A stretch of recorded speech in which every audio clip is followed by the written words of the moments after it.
আসসালামু আলাইকুম গাইস। আমাদের ফ্যাক্টরির পাশে আরেকটি ফ্যাক্টরি। সেই ফ্যাক্টরিতে কিছুদিন আগে 15 দিন আগে আগুন লেগেছিল। 15 দিন আগে আগুন লেগেছিল। এখন সেই ফ্যাক্টরি বাঙ্গালিতেছে, আপনার ভাঙচুরের কাজ চলছে। লোহা টোয়া সব কাজ চলেছে। ক্যারান আছে, বেকু আছে, আপনার বেকু দিয়ে সব কিছু ভাঙ্গা ফেলেছে। আপনার দেখেন, বিল্ডিং টিল্ডিং যা আছে সব ভাঙ্গা ফেলেছে। ফ্যাক্টরি বিশাল বড় ছিল। আপনার কিছুদিন আগে কারেন্টে আগুন লাগছে। আগুন লাগার পরে এখন সব ফ্যাক্টরিতে আপনার ভাঙ্গা ফেলতেছে। ফ্যাক্টরিটা বিশাল বড়। আপনার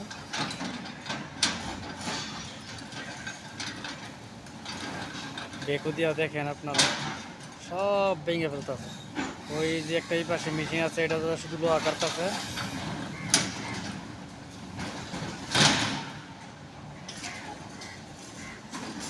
একটু জানি না ক্লিয়ার হচ্ছে নাকি, তা সঠিক জানি না। আমি এই পাশে আমার ফ্যাক্টরি থেকে আমি দেখানোর চেষ্টা করছি, অপর পাশে কাজ চলতেছে।